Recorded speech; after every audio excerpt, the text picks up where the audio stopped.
Peter Cesco, who'll be talking to us about how to organise your speech.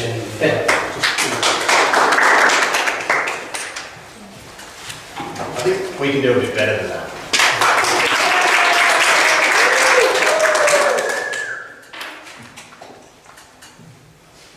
I'm going to give you some ways to help organise your speech for next week. Some of them are mine, some of them are in your notes. Don't worry about your notes at the moment. Listen to me. I like people listening to me.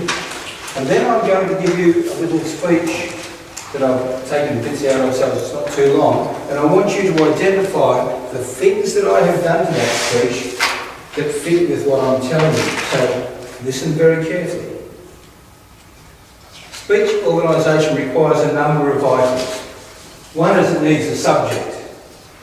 Everybody says, of course it needs a subject. But that subject leads to a message. Every speech you've ever heard has had a message, or should have had one. I have a dream. It was a message. All the famous speeches have all had a very strong message, haven't they? You want your speeches to have that message. And it's not only for politicians, it's not only for world leaders. You need messages in your ordinary, everyday talks that you at work. You want the people to get something to take away and remember what you wanted them to do. So that's the third thing. They need to have a takeaway line. They need to have something that people can take away with them and improve themselves or change the way they do things or save the world or do whatever it is you want them to do. And the last thing, which is really the first thing, in public speaking you need to have a title. That's strange, isn't it? So there's an old saying. It says, tell them what you're going to tell them, then tell them. Then tell them what you told them. And that's what you do with speeches. Pretty simple, isn't it? You don't really need to learn anything else, it's all there. So the first part of a speech starts with your title. Now, a title can be what? It can be what we're going to talk about. It can be when I was in the hospital last week, and that will lead into where the story is. It saves you telling a few people where it goes. You can build the story. Your title can be something like, why was I in the hospital? It can be hospitals. You can use a title to set up the type of speech you're into. If you're in a motivational speech, you might say, you might get the Toastmaster or the Master of Ceremonies to introduce you with your title of hospitals, and then you can come up and say, oh, I was in the hospital last week, and you can lead right into it, and they know there's something coming about hospital, so you can lead into it and start getting that motivation built. The title can be very powerful, so I suggest you think about that for your next speech. If you've got a title, you can use it to great effect.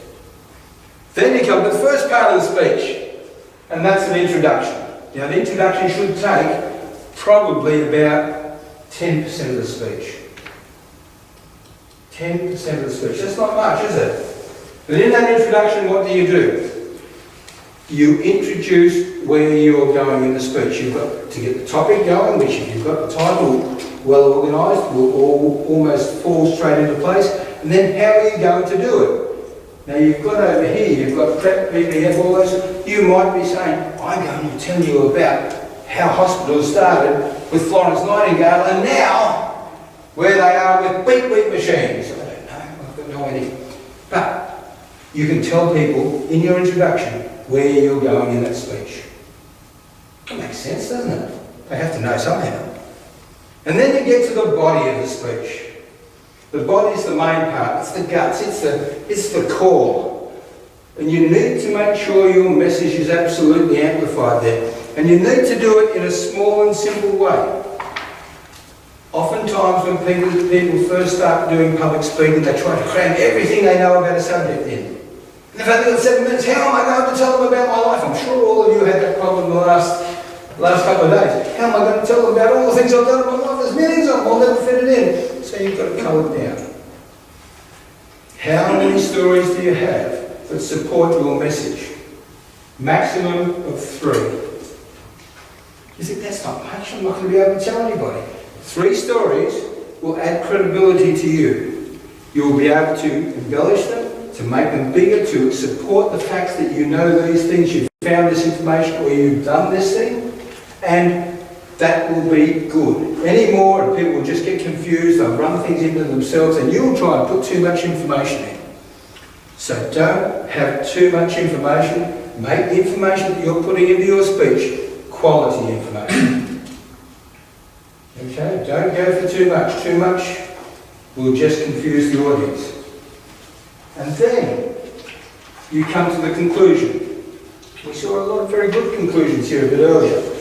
In the conclusion, you need to summarise and link it to your message. You need to have the end of it summarised and linked to your message somehow, and you need to have an action statement.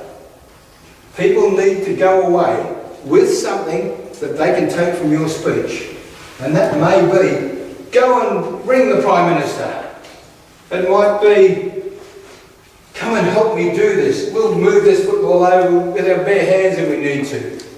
Whatever it happens to be. Make one of the last 2 or 3 things you're mentioning the action statement that you're trying to get those people to do. If you've engaged them properly, they will go away and they'll be there. They'll want to fight with you, arm to arm, shoulder to shoulder, whatever it happens to be. Does that make sense? Logical and reasonable, isn't it? But we forget to do that. Most people forget to do that. So, the message is really important. How important is the message? I've mentioned that, and I've mentioned it again. The single most important thing in a speech is to have a message. How do you work out what the message is? You work out what you want to tell people. You might, if you were talking about hospitals, you might be trying to get them to help fund hospitals. That's your message, fund hospitals. And what you want to do again is go on a fundraising drive that we're doing next week to save the local hospital. So you have to link all of it. You have to have a message. A speech without a message is a car without tyres. I just thought it up.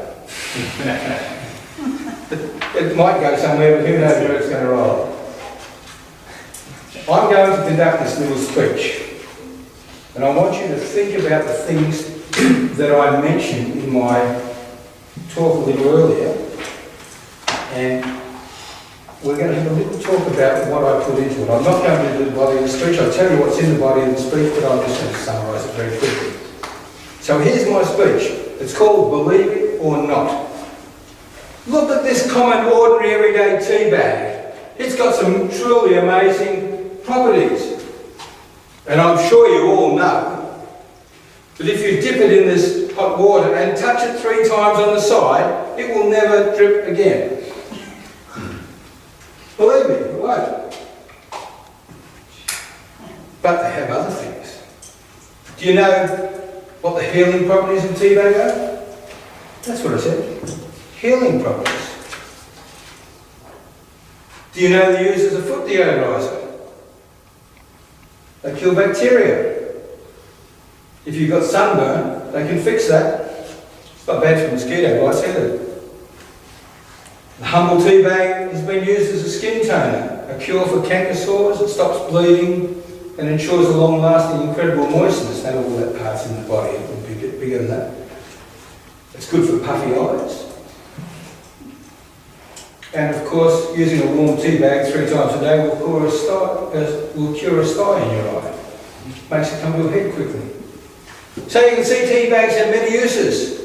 There are even people who collect decorative tea bags. There's an online catalogue for collectors, Colnet. The humble tea bag is almost a cure for all our ills. Can you find another use for this humble tea bag? So that's my speech. What parts did I have in it that I mentioned before? Did I have a title? Was it an appropriate title? Believe it or not was the title? Did I show that I knew what the topic was about? Did I tell you where the topic was going at the start? Did I finish it off and give you a call to action? I said, can you find another use for the tea bag? Did I tell you in the core of it some of the amazing properties of a tea bag? Did I enthuse you and make you understand that this tea bag is not just the tea bag, it really is something magnificent? And when they invented penicillin, they thought that was pretty magnificent. These people deserve the medal. So does that help you understand how to structure a speech? The message was the tea bag was good. It was all in there. Yep. Title, introduction, body with no more than 3 stories, close, tie it to the front, make sure your message is there, and have an action statement. And that's all there is to your speeches. Pretty simple. Mr. Toastmaster.